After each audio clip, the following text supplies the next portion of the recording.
I'm 44 years old. In a couple of weeks I'll be 45. And in my entire adult life I have never been clubbing.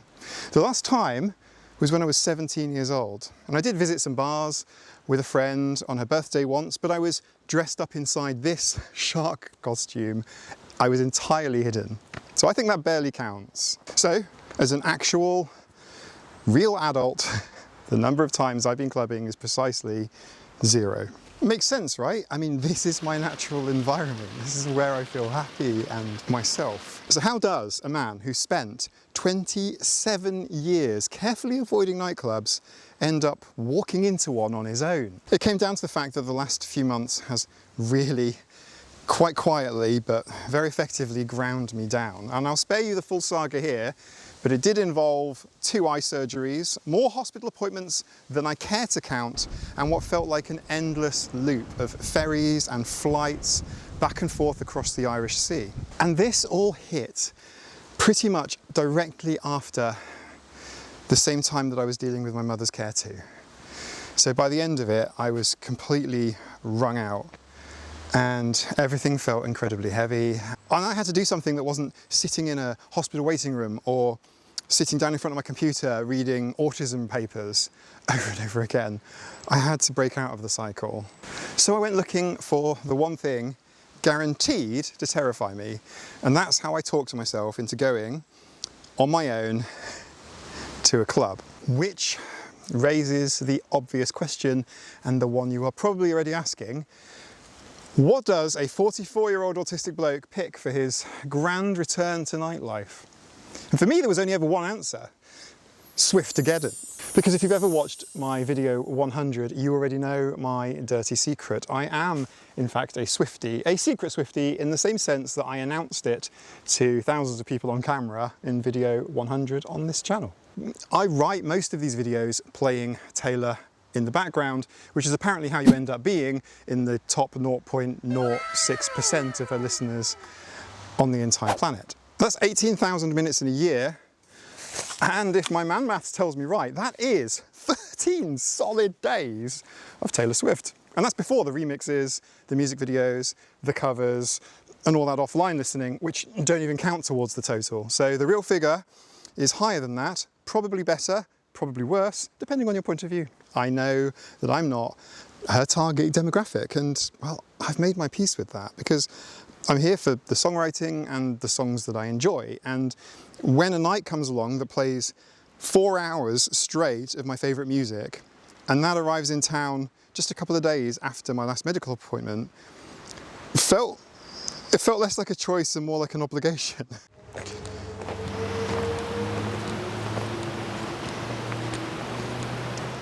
For anyone who doesn't know, Swiftogeddon is a club night that plays nothing but Taylor Swift. No filler, no DJs getting clever, just the one artist all night long. The fans commit completely. There's so many of them dressed in all kinds of things. They're Eras Tour outfits mostly, or glitter, or cowboy hats. And then there's this fan ritual where everyone makes and trades friendship bracelets. So, why am I talking about this on a channel about autism and neurodiversity? Because this little detail makes the difference between a room full of complete strangers and another room full of complete strangers who are all running the same social script. Everyone seems to know that autistic people don't do parties. We don't do clubs, we don't do loud, we don't do sweaty and chaotic, and like most things that everyone just knows, it sounds true. It appears plausible and believable, and I've covered hypersensitivity and sensory sensitivities, including my own, countless times on the channel. On paper, the idea of a club night sounds like absolute hell. Hours of unscripted social contact in a room that's potentially hostile to your senses. That does sound like a special sort of neurotypical hell, doesn't it? And no, it's very much not my scene. Choosing to stay at home and avoid going out is, in some ways, a perfectly reasonable thing to do. But it is self-limiting. There is a really useful way of looking at this, and it's called the social model of disability.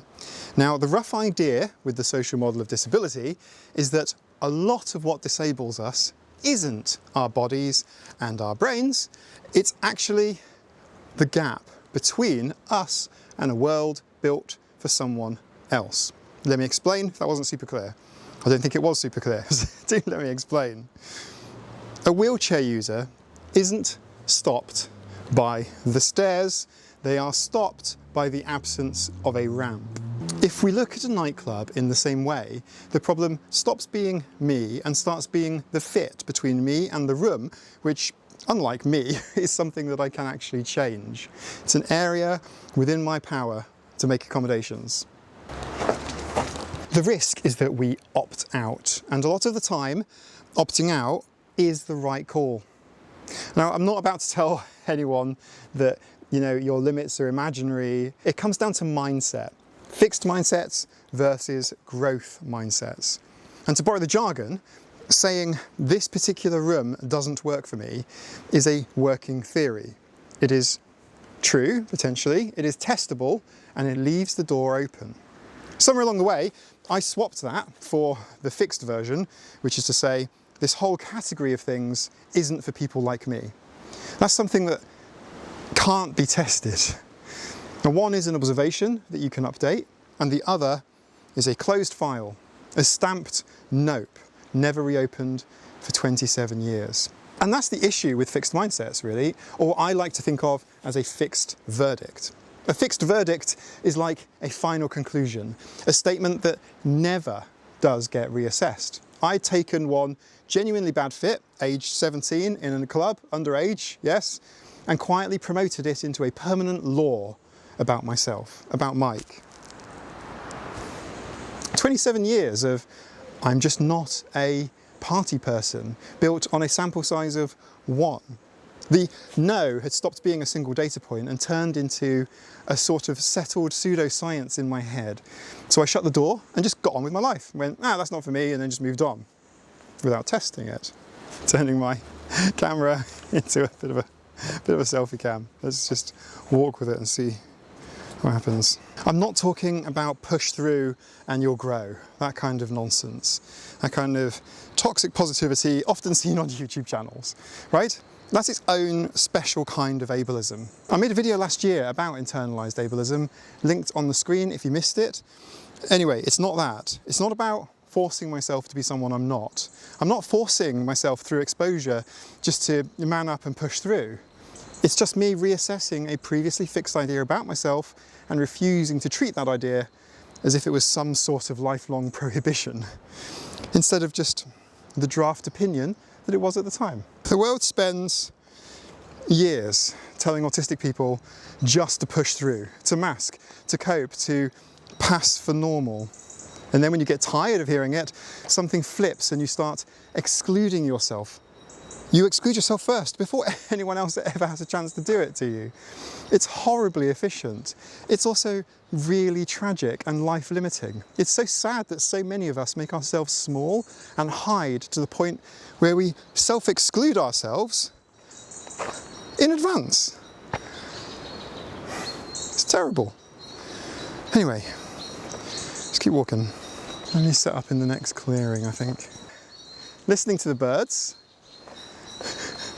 being super noisy, kind of makes me think some of us do actually want the noise. Not every autistic person is sensory avoiding. Plenty of us are the opposite. Some autistic people are sensory seeking, and they crave the intensity, the loud, the bright, and the fast, and the physical. I like to test things experimentally. So I put it to the test, and just the one night I thought, and I prepared the way that you prepare for going to battle in an hour of somewhere hostile. And in my entire adult life, I have never gone clubbing. I stuffed my pockets with 3 separate tiers of hearing protection. My loops, my AirPod Pro 3s, and a basic set of foam earplugs. That was the backup to the backup to the backup. Sunglasses, these ones, parked on my head the entire night because, you know, even though I was in the dark, I might need to control the light or hide behind the shades. Oh, the lichen. Let's not think about the tardigrades that live in it. So I didn't override myself. I went in prepared, with the earplugs in my pocket and full permission to leave the second that it got to be too much. But it turned out that I'd packed for completely the wrong night. For the overload that I braced for a few days, it never arrived. Because the intensity in that room was the good kind. The music for me was just the right amount. And just the right amount of loud. And much of the volume, by the way, was not from the DJ, but it came from a room full of people singing the songs that I love, which was surprisingly a great vibe rather than this wall of noise that I dreaded. The crowd, instead of strangers that I had to decode, they were new people to me, sure, but they were obsessed with the exact same thing that I'm obsessed with. Now, a normal club is about the highest stakes social guesswork game that there is, and this, as a niche fan night, was the precise opposite of that. There were people trading friendship bracelets in this very proper, structured ritual with its own rules and props and a script. They might not think about it in those terms, but it is. And it was a great way to socialise. I'm not claiming that the crowd there were all neurodivergent, although there was a significant overlap in the intensity of interest and knowledge of the songs. Neurotypicals can have intense interests too, but this particular night was more of a concert than a club in that respect. So I arrived there on my own, and I was there for a few minutes. I got chatting with another solo chap, and the two of us ended up being adopted into a lovely group. And this is what happened. Strangely, it was like therapy. It was a great cathartic evening. And the earplugs and the loops and the AirPods, they stayed in my pocket the whole night. I kind of forgot that they were there, to be honest. Of course, it is tempting to say, see, he didn't even use the earplugs. He was fine all along. But I'd like you to bin that one completely, because bringing them is the entire reason that I felt safe enough to walk through the door. And knowing that I could leave is the only reason I felt able to stay. That's the paradox. Now, they didn't go unused because they were pointless. They went unused because they were there and I didn't need them. Hopefully that makes a bit of sense. Just because I didn't use any of my accommodating gadgets or plans isn't some consolation prize. It's not a, oh, your autism card needs to be handed back in. It was the only reason the night was possible at all. Let's go, and I want to see what's down this path. Come with me, and then we'll keep chatting about it. So how do you tell this apart from just forcing yourself through something miserable, given that from the outside, the two look basically identical? Well, here's the rough rule that I've landed on, and this one's worth a screenshot. Pause the video, replay it, whatever. So, if the plan runs on you, white knuckling, as Gen Zers say, raw dogging, as the boomer Brits would say, stiff upper lip, on pushing through and overriding yourself and masking until you crack like some special forces soldier in training, okay? Then bin it, because that's just the old ableism in a newfangled party hat. But if you can stack the deck first with the right environment, something you're properly obsessed with perhaps, and a structure that quietly does the social improvising for you, then barriers can come down almost on their own. No alcohol is required. Brings me to the one thing that I came out here to say, because it's something I really wanted to pass on. I want people to walk away with this. And it's that I think people will start watching this video and expect that the moral lesson or something to be feel the fear and do it anyway, or something like that, which is a perfectly fine moral. It's just not a very useful one. The useful one is this one.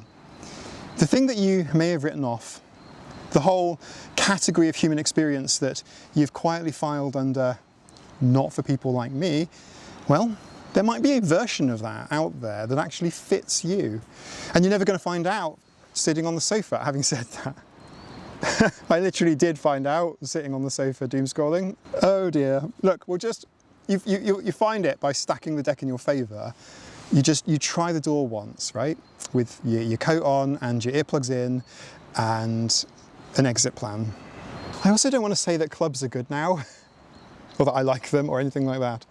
generic clubbing, in my professional military-grade autistic YouTuber opinion, probably still shit.